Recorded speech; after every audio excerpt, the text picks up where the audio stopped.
on your Alexa-powered smart speaker and on TuneIn, iHeart, and on Odyssey.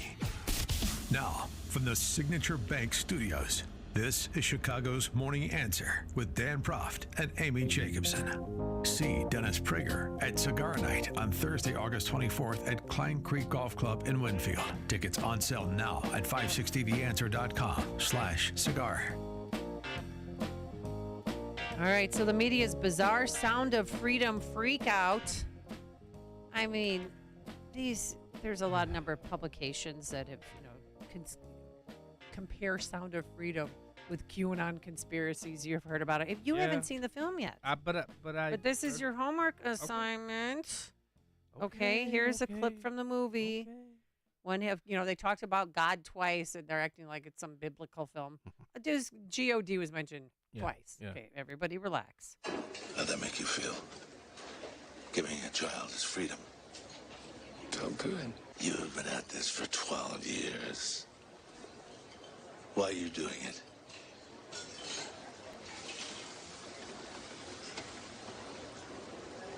Because God's children are not for sale. Oh, I love that. Wow. And that was the actor JC, we call him, but he was portraying Tim Ballard, who worked for Homeland Security and helped stop the trafficking of children. And actually, he started out with catching the predators, but then wanted more like, well, why aren't we helping the children? Because if they're not being used by this pedophile, then they're going to be pushed on and sold to someone else. And I left the film wanting to do more. Like, what can we do collectively as a society or individually to try and stop child trafficking? And with that, let's welcome to the program Haley McNamara, Vice President of the National Center on Sexual Exploitation. Articles written, How to Help Restrict Child Predators, and Curb Demand for Child Sexual Abuse.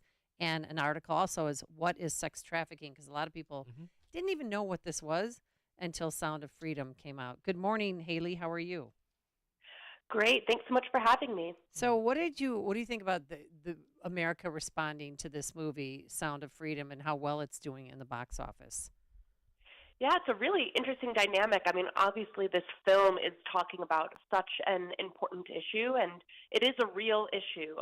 It's not a conspiracy. There, unfortunately, is sex trafficking in the world. But I'm heartened that it really is sparking interest in this topic, and I think a lot of people, like you even just said, are walking away saying they want to learn more and they want to do more, and I think that's always a good thing. Well, let's start with the definition of sex trafficking. Then there's also child trafficking, and where they enslave people to work at, like China buffets, things like that, family, businesses, and also, working the fields still.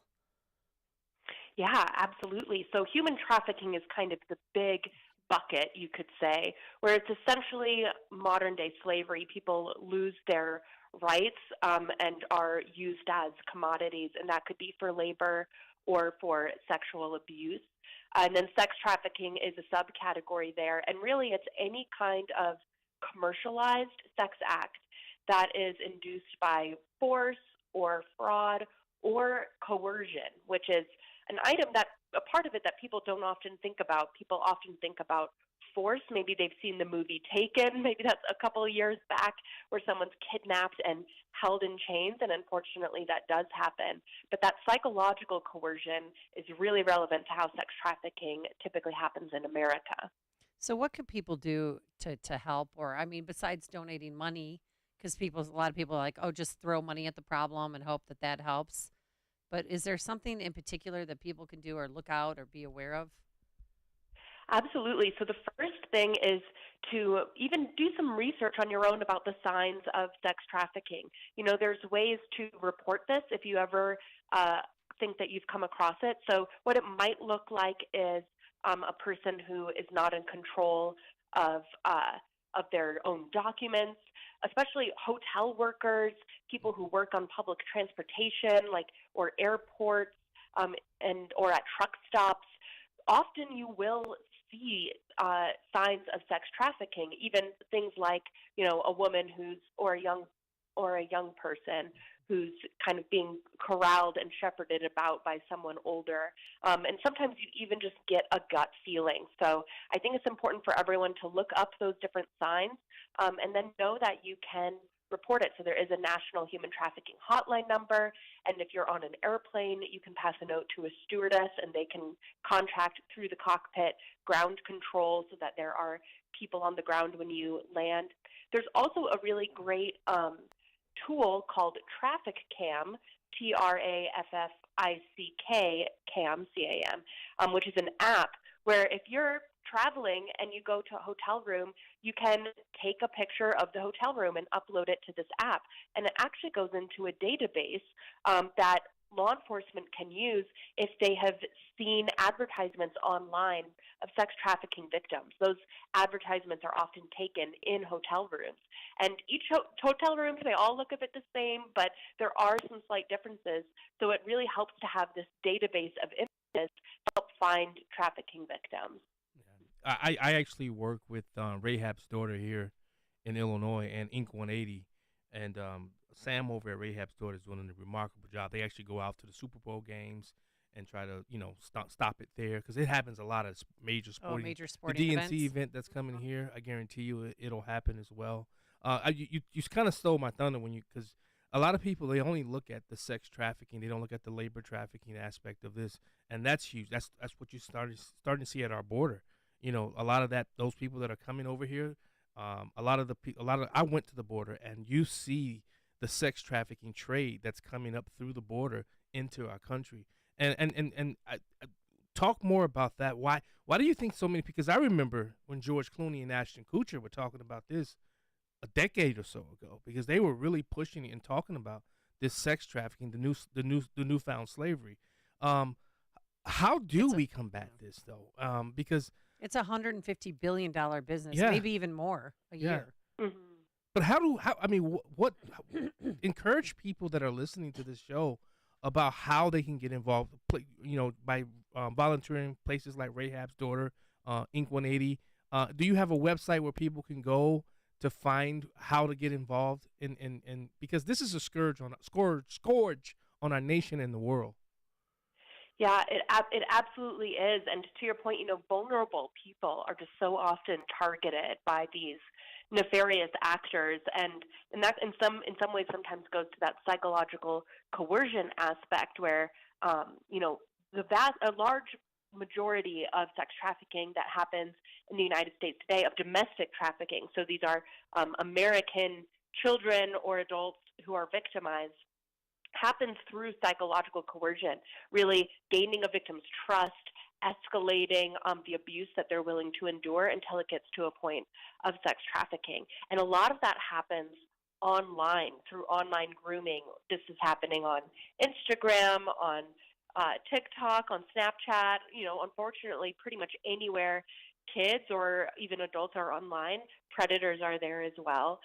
So one thing that people can do, in addition to, I completely agree, find local organizations that you can volunteer with or donate to, especially resources that help survivors in recovery. That's so important. As I mentioned, knowing the signs and being able to report it is significant. But you can also help at a higher level by trying to hold some of these online companies accountable to stop sex trafficking, because unfortunately there is a lot more that some of these online platforms could be doing to stop grooming or stopping adult strangers from being able to contact kids online, even on like video games like Roblox, these kinds of places. Discord, absolutely. So at dirtydozenlist.com, you can go, and this is an annual campaign where we name 12 mainstream companies that contribute to sexual exploitation.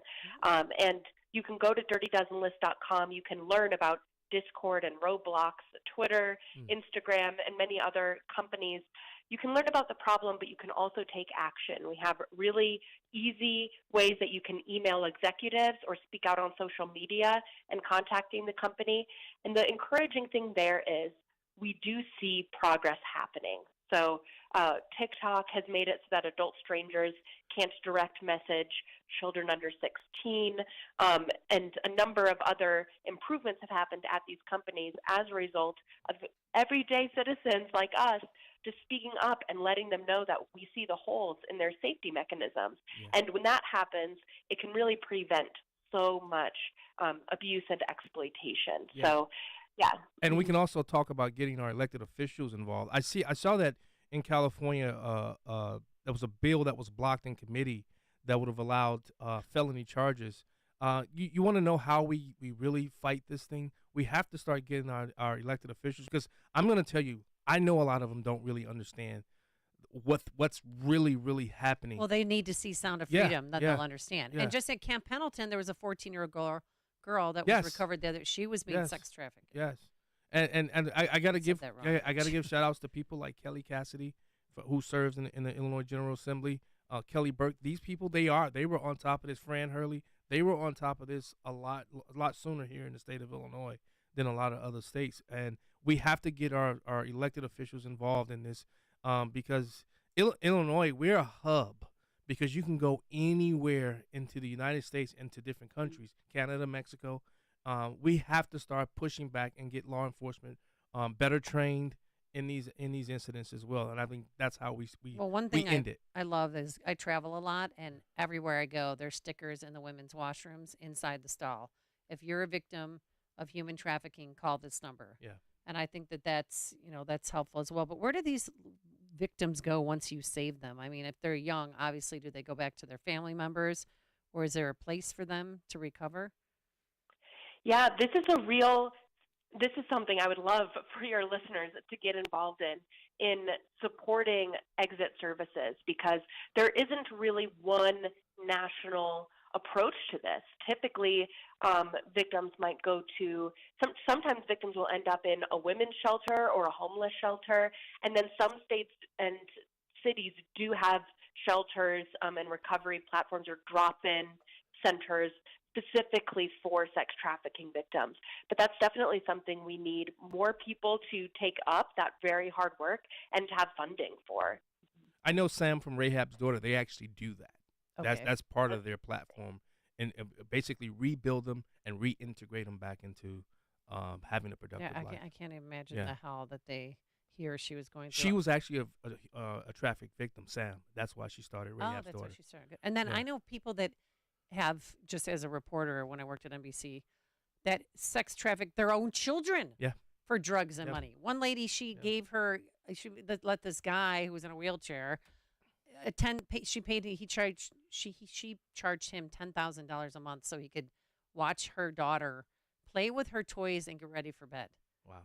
I mean, so this is just, it's closer to home than you think. So, all right, Haley McNamara, such an honor to have you on our show. She's vice president of the National Center on Sexual Exploitation, and we really appreciate your time and your advice. Oh, thank you Yeah, so thank you. much.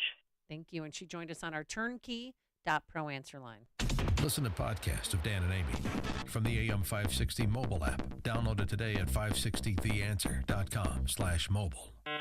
Attention, your money is now controlled by the U.S. government. Picture a world where your every purchase is monitored, tracked, and controlled by those in power to suppress the freedoms of those they see fit. Hi, my name is Jason Hansen. I'm a former CIA officer and New York Times bestselling author.